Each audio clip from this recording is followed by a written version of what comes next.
हमारा संविधान भारतवासियों के रूप में हमारी सामूहिक अस्मिता का मूल आधार है, जो हमें एक परिवार की तरह एकता के सूत्र में पिरोता है।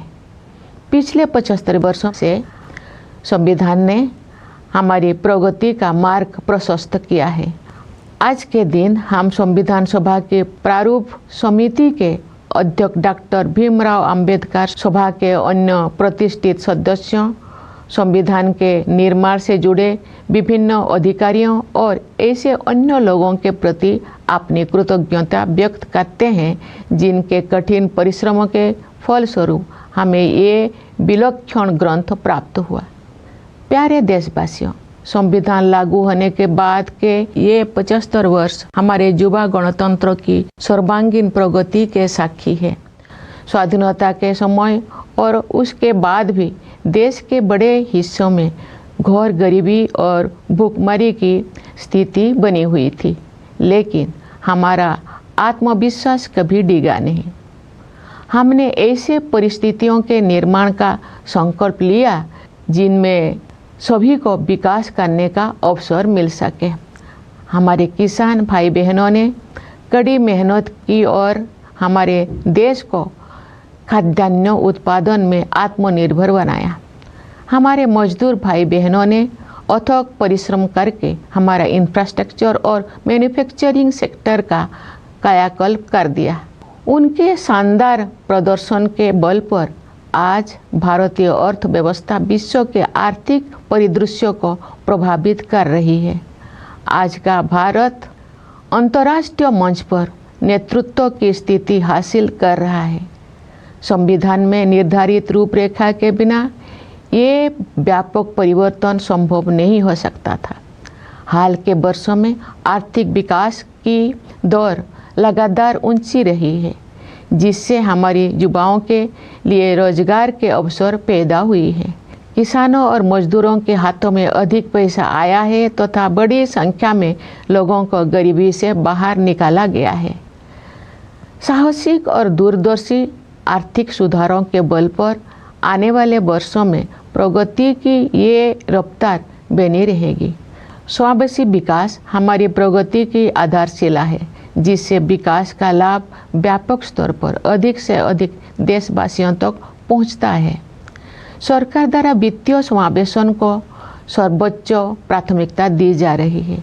इसलिए प्रधानमंत्री जन धन योजना, प्रधानमंत्री जीवन ज्योति बीमा योजना, प्रधानमंत्री सुरक्षा बीमा योजना, मुद्रा योजना, स्टैंड अप इंडिया और अटल पेंशन योजना जैसी वित्तीय समर्थन योजनाओं का विस्तार किया गया है, ताकि अधिक से अधिक लोगों तक विभिन्न प्रकार की वित्तीय सहायता पहुंचाए जा सके।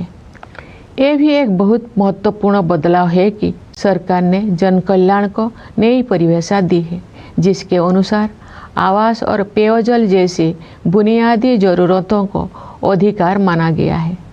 वंचित वर्गों के लिए, विशेष रूप से अनुसूचित जातियों, अनुसूचित जनजातियों तथा अन्य पिछड़े वर्गों की सहायता के लिए सभी प्रयास किए जा रहे हैं।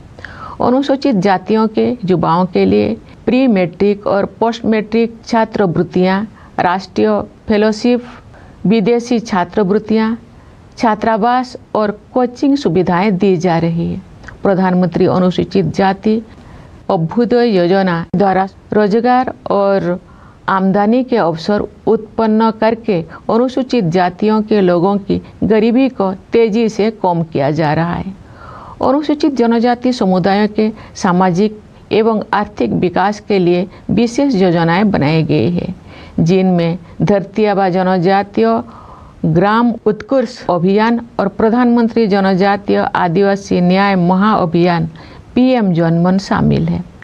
विमुक्त, घुमंतु और अर्ध घुमंतु समुदाय के लिए विकास एवं कल्याण बोर्ड का गठन किया गया है।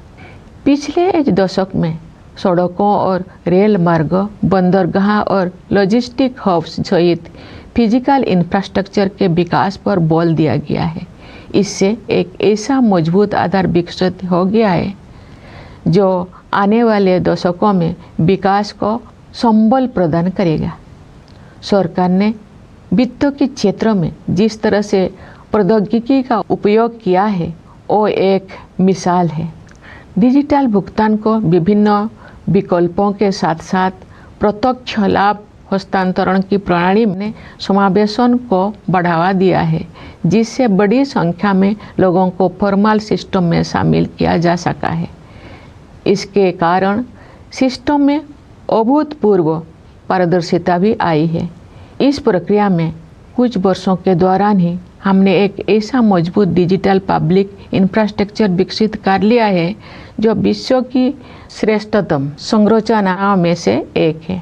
इंसॉल्वेंसी एंड बैंकरप्सी कोड जैसा साहसिक उपायों के परिणाम स्वरूप बैंकिंग व्यवस्था अब अच्छी स्थिति में आ गई है। इससे शेड्यूल्ड कमर्शियल बैंकों की नॉन परफॉर्मिंग एसेट्स में काफ़ी कमी आई है।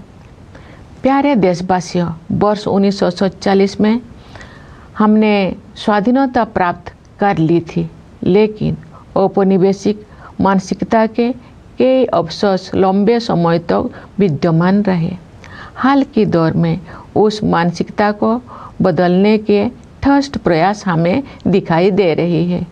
ऐसे प्रयासों में Indian penal code, criminal procedure code और इंडियन एविडेंस एक्ट के स्थान पर भारतीय न्याय संहिता, भारतीय नागरिक सुरक्षा संहिता और भारतीय साक्ष्य अधिनियम को लागू करने का निर्णय सर्वाधिक उल्लेखनीय है।